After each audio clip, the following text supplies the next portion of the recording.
এবার জীবন কেন দিলা দুঃখ চেয়ে কষ্ট দিলা।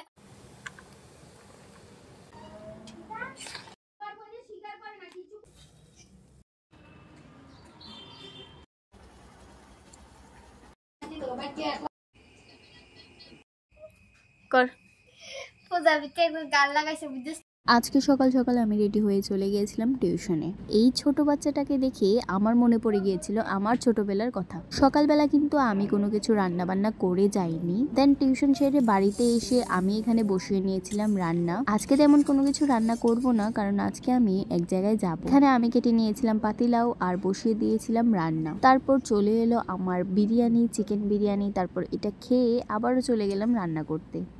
ডালটা সিদ্ধ হয়ে যাওয়ার পরে আমি দিয়ে দিয়েছিলাম লাউগুলো। তারপর একটু মশলাটাকে ভেজে তারপর সিদ্ধ ডাল আর লাউটাকে দিয়ে দিলাম। আমি অনেকদিন পরে এই রান্নাটা করছি আর খাবো অনেকদিন পরে। সন্ধেবেলা ব্যাগপত্র নিয়ে রেডি হয়ে বেরিয়ে পড়েছিলাম আর ওর সঙ্গে বেরিয়েছিলাম। আজকে কোথায় যাচ্ছি তা ভাবছো তাই না?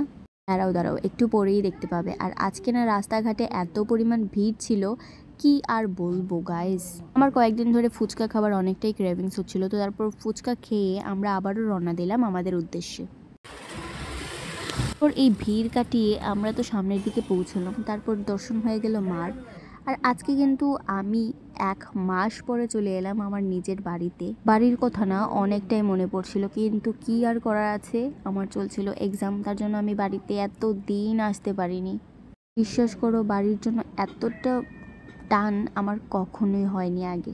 সে না, বিশ্বাস করো, আমি হাত পা ধুয়ে ব্যাগ রেখে তারপর ডাইরেক্ট চলে গেলাম আমার বোনদের সঙ্গে দেখা করতে, কারণ ওদেরকে না আমি অনেক পরিমাণ মিস করছিলাম। আর তারপর ওকে একটু আদর করে আমি চলে গেলাম টিকলির কাছে। তারপর টিকলির সঙ্গে একটু গল্প করলাম। ও দেখা দেখা দেখা শিলানি মেশিনও ফালাই দিয়েছি। পাগলের মতো। এই দেখো, এটা হলো আমাদের বুলটি কাকিমুনির পুজোর শাড়ি। তুই দেখ আমার একটা। এটার দাম কিন্তু 1 লাখ টাকা, ঠিক আছে? ঠিক আছে। এটার দাম কিন্তু 1 লাখ টাকা। সো একটু ভেবে চিন্তে কথা বলবা তোমরা। समझ गया। ঠিক আছে? अच्छा। এই দেখো বড় লুকস মানুষ। কর পূজা ভিতরে গাল লাগাইছে বুঝছিস নি। ওইও এবার জীবন কেন দিলা দুঃখ চেয়ে কষ্ট দিলা তিলে তিলে বেতন পুড়ে ছাই। আরেকজন লাগাইছে। যেহেতু অনেক দিন পরে আমি এসেছিলাম আমার বাড়িতে, তার জন্য সবাইকে কিন্তু আমি অনেক মিস করেছিলাম। তো আজকের ভিডিওটা তো এতটুকুই। দেখা হচ্ছে অন্য আরেকটি ভিডিওতে। So by.